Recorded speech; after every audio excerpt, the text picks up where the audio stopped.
All right, guys, thank you for joining us. It is Thursday and towards the end of the week. And during the end of the week, I kind of like to wrap up everything new, what's been going on. All right. So this week, we've been pumping out a lot of videos about essays. And we actually started talking about some schools that are accepting students even as late as August. We also went over rolling admissions and about how some schools have they could decide whether they want to stop or start rolling admissions. Remember, rolling admissions is when a school pretty much accepts students as they come in. There's really no deadline. However, to their discretion, they could choose if they want to continue doing that or not. Now, I think for the end of the week, what we should really do is focus again on vocabulary. And I know you're probably saying, I keep doing this, but I just want to stress how important it is to make sure that we are building our vocabulary. Now, why do I say this? Because the more words that you know in your vocabulary, the more you're able to express yourself. And this is with any language. But I need you guys really to focus on this. If you don't do anything else, every day, take 10 words and focus on them. Take 10 words that are very difficult for you. Look in the dictionary, write them down, write in a sentence. Let me tell you what my father used to do when we were younger, okay? Sometimes we would get spelling words from school and we would have maybe 10, 15 words and then we'd have a spelling test. What my father would make me do is that he would make me write the words out and then write them in a sentence. I thought he was crazy. I'm like, why are you making us doing this stuff? We don't got to do that. Oh, Daddy, why we got to do that stuff for? And as I got older, I realized that, the old man was right. The better your vocabulary is, the more you're able to construct sentences, the better your papers are. As I became older, my writing skills greatly improved. My speaking skills greatly improved. I was able to talk and deal with a great amount of people. You're not going to be able to do that if you can't improve your vocabulary. So I think that's especially true for foreign students. Foreign students have to build up the vocabulary, and that's very important. Several books you could get. I always say what you should do is that you should buy a thesaurus. And if anybody knows a thesaurus is a book that compares synonyms. So, for example, it will give you other words that mean the same as one word. If you're writing and let's say, for example, you look up the word hat in the thesaurus, then you may also see the word cap or fedora, different words for different types of hats. And this is important because depending on where you study in America, there might be certain words that are used more than others. Some English is very proper and it's not even used all the time. So you want to understand, you definitely want to understand how you want to use these words and in what situation. All right. Vocabulary is very important. Now, another thing I'm going to say, which might be controversial, if you're coming to study in America, it's important to understand the media. Now, American media isn't always the greatest. There's some things that's kind of funny, and you will definitely see some problems. But it's one way to build up your vocabulary, and one way to build a vocabulary is watching the news, the American news, where you're at least able to understand some of these big words you're hearing daily. If you watch the news daily for a half hour and just go through and maybe even jot down words you don't understand, in a month you're going to be able to really at least start understanding it and being able to interact with it, hopefully, maybe even talking back to it. I firmly believe that the majority of your English is done in terms of speaking in America by third, fourth grade. Now, why do I say this? Usually by the time an American student is in third to fourth grade, he's able to read a newspaper. All right. I know you guys might not be reading newspapers like that, but back then he was able to read the newspaper. He was able to read the Daily News. He was able to read the Wall Street Journal. Maybe not understanding everything, but he's able to read it. It also helps you think analytically. So we used to have a class called Current Events where we would get a newspaper article, we would cut it out, and we'd have to write what the article was about and what our opinion was it, so on, so on. You're competing with kids that have been doing this since fourth grade, and now you're in 11th grade and you're trying to come to America to study in a language that's not your native language. So you really have to jump on the ball with that. So vocabulary, very important. If the news is a little bit dry for you, sometimes it may even good to watch some movies. Not a lot of movies, but there are some movies that are good to watch just to keep your head fluent with words. I'm going to tell you what the problem is with a lot of international students. They watch these movies, and some of these movies say very bad things. So there's some movies that, for example, in America, some of the words are blanked out, but in overseas, they're not, because they don't really understand what it means. So they're saying very bad things, and you may think that this is the proper way to talk. You go into an interview, you go meet with some friends, you say something, they get offended, they might want to smack you, whatever, they curse your mama out, whatever. So it's very important to understand the context of when to use these these words.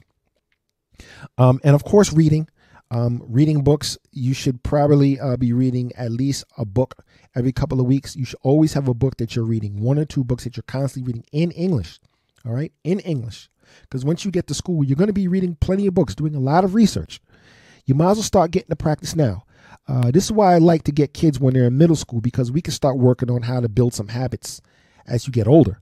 So if you're in middle school and you're reading 2 books, you're reading 3 books, reading 4 books, and you keep going that way, then, you're going to build your vocabulary. Let me give you a hint. Long time ago when I was in school, all right, many years ago, I'm an old man, and I remember by the time we were in 5th, 6th grade, we were reading heavy chapter books. So we were reading books like The Lord of the Rings. We were reading books like The Hobbit in 6th grade. I was reading The Hobbit. Now, The Hobbit is a whole lot of pages. It's very difficult reading. Uses uses a lot of Old English. But I noticed that some people, by the time they got to 8th, 9th grade, they weren't reading those books. They were reading like small little wheels on a bus, go round, round, round. You're not going to get by reading these elementary school kid books. Now, let me show the difference. I've seen kids that have gone to prestigious schools, maybe not prestigious schools. Let's say they had higher grades than me, but they weren't able to read or write on a grade level. So even though my grades were mediocre, and I have no problem saying that, my grades were a little mediocre. And in high school, I was, playing around a little bit. But the thing is, the strong foundation I had for my writing and vocabulary skills, that helped me out a lot. And it helped me when it came to college essays, helped me when it came to writing and thinking analytically and current events. And these are all things American universities are looking for from international students. All right. So we also mentioned earlier on that many schools, they do expect a lot from the foreign students. They want the best of the best from your country. So let's say, for example, a school like Harvard University or a school like Yale or some of those Ivy Leagues. It's heavy competition. There's probably about 1,000 people from your country that want to get there. All right. The good thing is that if you don't get in, there are other schools there that do offer admission, and you can get it relatively easily. We can go into that a little bit later on, but there's something out there for you, but it's going to take a lot of work because there is real competition. Okay. So increasing your vocabulary, it's going to reduce a lot of frustrations. It's going to keep you on point. It's going to make you feel confident. It's going to make you be able to walk these interviews and talk to some people. Another thing, what's happening with the advent of COVID and everything, it's like a lot of schools are having interviews. They're having interviews with potential candidates. They want to interview potential candidates over the phone, over Zoom. They want to hear, can you talk? Are you able to hold a conversation? Where's your mind? Are you going to be prepared for that? Okay, we just want to speak to you for 5-10 minutes to see what's going on. And I'm telling you, as a recruiter and as a manager, I can sometimes tell about somebody after about talking to them for maybe 30 seconds. I can feel what's going on. All right. So your package looks good. They say, hey, listen, let's schedule a Zoom call. We want to meet this kid. We want to meet Ali from Bahrain, and we want to see how he is. Ali gets on the phone. He can't talk a word. He can't sound like he's singing a song. All right. It's like something, this guy's not going to be successful. Get him out of here. All right. As opposed to somebody else going to come in, maybe Fajruddin from India. Fajruddin's going to come in there. He's, he has strong command of language. He's confident. He's talking, sometimes talking a little too much. And, the team is saying, look, something, Mr. Fajruddin, it looks like you can get in here. All right. Very, very, very good. All right. And he has a strong package. This is how strong the competition is because schools only have a certain amount of international slots. So the best way to stay ahead of that competition is to make sure that your vocabulary is up there on date. Your speaking skills are up to date, and you're constantly sharpening your sword, as we say in America. You're sharpening your sword. You're getting prepared because you're about to embark on a journey that a lot of people haven't gone through. And I'm going to tell you, there's a lot of brilliant students from your country that are trying to compete for that 1 or 2 slots for those schools. All right. That's why I say you have to be realistic on what schools you want to go to. I've seen it. Even when I was applying to college myself, sometimes I look at the schools and my parents like, don't go to this one, maybe this tier here. So I found a school that was good for me and it worked for me. It might not work for you, but it worked for me. And it's the beauty of having so many universities to choose from. If you don't get into Harvard, if you don't get into Yale, if you don't get into Michigan, if you don't get into Duke, there's a million other schools you can get into that actually might have the program that you want to get into. All right. So that is the good thing. And as well, the better it is, the better your score is, the better your package is, the more money you're eligible to get. Now, there is money before, and you know how I feel about people leaving money on the table, but you can't leave money on the table when it comes to this stuff. All right. So please understand this. Take the time, learn the vocabulary, become an expert of the English language because you're studying in the English medium university. Now, there are some countries that are very good right now where they're actually studying in English. I know, for example, like the UAE, a lot of the schools are English curriculum. Now, another thing is I don't want you to forget your native language because that's just as important. But a lot of schools, they are teaching in English, starting from elementary school. All right. And you have some kids that might be overseas and they're going to private schools. So they've been instructed in English for years. All right. But there's a competition. You have kids going to America, kids going to Australia, kids going to the UK. I speak specifically about America because I'm American and I know more about the American process. I don't know much about Australia and the UK. I know a little bit, but not enough to be giving advice on how to get in school, in the land down under or in the UK. I simply don't know. All right. Same as in Canada. I don't know much about Canada admissions. I have family in Canada and everything, but I really don't know.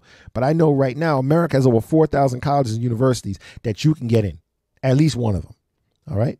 And we just have to make sure that we're staying consistent with everything that's going on.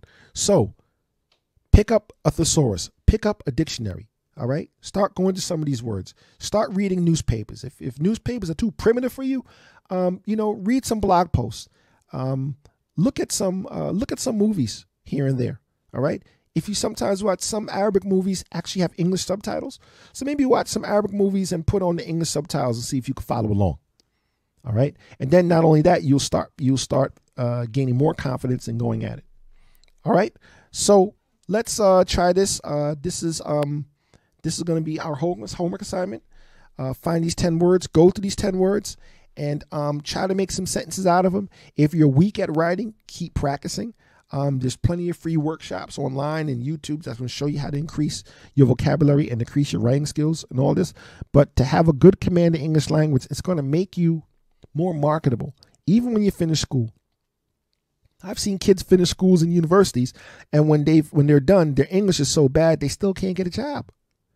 So you're going to say, okay, you went to school at Purdue University, but your English is trash. You can't speak. What were you doing all those years?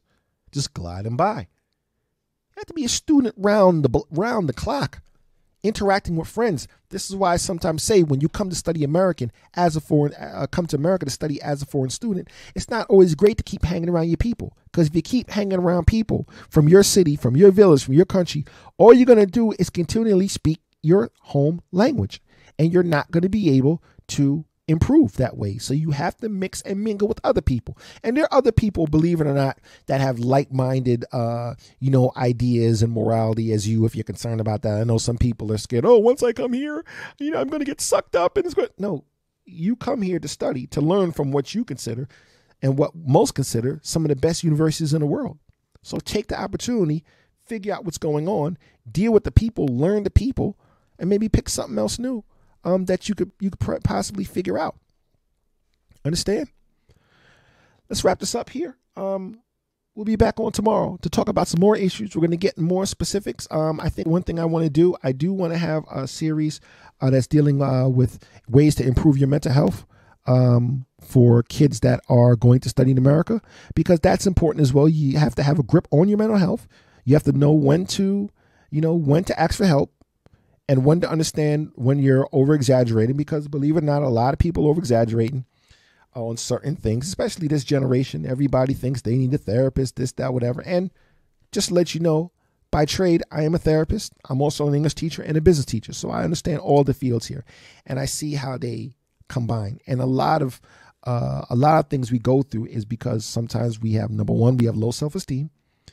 And number two, we simply just don't, we don't trust the process. And there is a process, but we have to find out what this process is, stick by with it, and go at it. All right. So on your journey to study as an undergraduate student or a grad student in America, check out what we have coming up soon. We're going to be making some announcements on some in-person seminars when I'm able to get out of here. I'm going to start hopping on a plane, maybe coming to a city near you. We can meet in person, and we could chop it up, as we say in America. Chop it up means to sit and talk out about little things. To